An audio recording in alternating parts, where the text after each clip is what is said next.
Hey guys, this is Stephanie. Today is Monday, November 1st, 2010, and I'm just on phase 3 right now. Things have been going well. Today I'm 2.8 pounds above LDW, and I'm not stressed about that at all. Last weekend I actually had a tennis tournament, which put me about 4 pounds over. And I'm continuing to calculate calories, watching my ratio of proteins and fats, and staying low carb. And I think I'm doing pretty well. I have not done a steak day yet. I'm letting my body do its thing. I'm just keeping track of my calorie intake. And I think it's okay to maintain a little bit over 2 pounds. It depends on what your body does. Like I said, I was up 4 pounds above LDW a week ago after another long weekend of tennis. So I'm not stressed about that at all.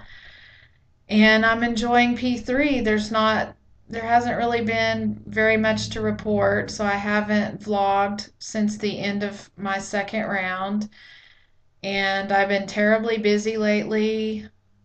I haven't been able to watch vlogs like I've wanted to. My kids are in basketball this year. Um, this is basketball season. It's kind of started to run me around like crazy. I've just been really, really busy. But I wanted to check in because it's been quite a long time. So this is my third week of P3, and the end of 3 weeks will be Thursday in about 3 more days. And then there will be another 3 weeks until reloading on Thanksgiving. And I got my order in from All Day Chemist today. I ordered the Ovidac brand. I was going to order the HuCog, but they are currently back ordered on it, and I did not want to wait because I didn't know how long it would take to get in. So I went ahead and ordered it. And I ordered it last Thursday, late Thursday night. Friday morning, I got a confirmation that it was being dispensed. And about 10 days is all it took. And I was very impressed with that. Very, very fast. And in case you guys have been following me, I have done both homeopathic and injections. The first round I did mainly homeopathic, and I tried to switch to sublingual the last couple of weeks. It didn't work too well for me because I realized afterwards that I had actually been taking too high of a dosage of the sublingual for me. And so when I started the second round, I decided to go with injections, and I did Corian brand, and it worked pretty well for me. And at the end of my second round, I actually switched back to homeopathic only because I wanted to do a longer round. And in comparison with both homeopathic and real HCG injections, I have not really noticed anything much difference other than maybe the side effects. With homeopathic, I got terrible headaches probably for the first 3 days. And then with injections, I felt the pregnancy side effects, bloating, and a little bit of fatigue at the beginning and some nausea. But that was about it. I think that they have probably worked pretty close to equally as well for me. The pros and the cons of each of them. With homeopathic, they're cheaper. I bought my homeopathic drops, Natural Health Labs brand, off of Amazon, and they're currently only about $16 per bottle after shipping, which is really cheap for homeopathic HCG. I know that GNC has a brand that they sell for about $70.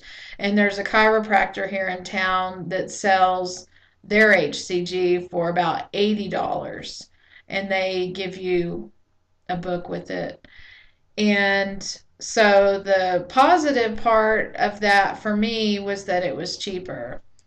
The drawback is that I was supposed to take it 3 times per day, and when I switched from injections to the homeopathic, I was actually forgetting my second and my third doses, so I didn't think that that was too good. I got used to the fact that with injections, you do it one time. I did it in the morning, and then I could forget about it, so it made it really, really easy for me.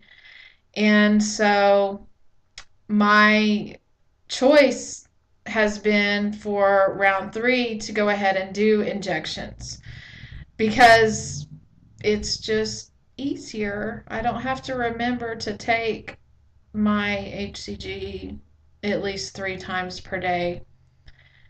For those of you that haven't have an issue money wise with buying real HCG, then you could probably try the homeopathic, and I think it does work well for most people. Um, it worked well for me. It worked equally as well. So the brand that I recommend is Natural Health Labs. The brand that Kathy Tasting Thin recommends is Metarol. So between the two of us, we know that I know that Natural Health Labs works, and Kathy knows that Metarol works. And as far as real HCG, that I just decided to go back to that just for the convenience sake. And so I ordered mine from All Day Chemist. It only took 10 days, and that's it. It's real simple. So not really any other reason why I would switch. I didn't notice a considerable difference with either using either one of them. They both worked well for me. And so I'm going back to injections. Anyway, if you guys have any questions, feel free to ask me. I think that they both work great. I've used both. I'm just going back to something that feels like it's a little bit easier. And a lot of people think, well, you have to inject yourself every day. That can't be easier. But I think that if you do it right, it really shouldn't hurt. I watched a video on it a while back on injecting in your stomach, and I know you clean your area and then you kind of prod the area with your needle until you feel a point on your skin that you don't feel anything, and then you inject in there. And I followed that advice, and I don't feel it when I do the injection, so it doesn't bother me at all. The first time that I did it, it was a little intimidating. I thought, oh my gosh, how am I going to jab myself in the stomach? And I thought the stomach would hurt. And the very first time I ever injected myself, I actually did it in my leg. And my leg was sore. A few hours later, I could feel the soreness in my leg. And then after that first day, I started doing it in my stomach. And it didn't bother me at all. It was a piece of cake. So, anyway, I just wanted to check in and let everybody know that I'm doing well. I'm 2.8 pounds above LDW today. I'm still keeping track of my calories intake and everything. And my main problem right now is I'm not overeating my calories at all. I'm doing everything that I have told you guys to do. And exercising does play a factor in that with tennis and everything. And then, of course, a woman's cycle and all that other stuff. But my main problem is just trying to get my water in. I have a hard time sometimes getting my water in, and I really need to drink 3 liters per day. If I drink anything less, or if I eat too late, that's when I notice the weight climbing up. So I'm not stressed about it. I've not done a steak day. I'm just watching everything that I eat, staying with what I have said to do. And I have noticed something interesting this round. On my first round of phase 3, I noticed that I really could not get above about 20 grams of carbs per day. In this round, I am finding that I can actually eat 30 to 40 grams of carbs per day. So I just found that was kind of interesting to me, that I am able to tolerate a little bit more carbs. I have had people ask me if I'm going to try phase 4, and I might try it the last week before Thanksgiving. I don't want to go too crazy because obviously, if you watched one of my previous vlogs, when my husband and I went out to eat, I gained 4 pounds overnight just from eating some bread. So if I do that, I'm going to try maybe some safe things like a potato or half a potato, maybe rice. Maybe a few starchy vegetables for phase 4. If I do bread, I'm thinking maybe I will try gluten-free bread first. So I'm not really sure what I'm going to do, but I'm really enjoying the foods that I eat on phase 3. I just eat a lot of protein and fat, and very, very few fruits. The only fruits that I eat are really berries. Strawberries or blueberries is usually what I eat, and I don't eat that many because it adds to my carb count. So, anyway, I'm doing well. I just wanted to check in because I have not been vlogging like I normally do, and not much to report on phase 3. A lot of times that's what happens. So, I have about 3 weeks left until a little bit over 3 weeks left until Thanksgiving, so we'll see how it goes from there. But everything's going well. So I guess I'll talk to you guys later. Thanks for watching. Bye.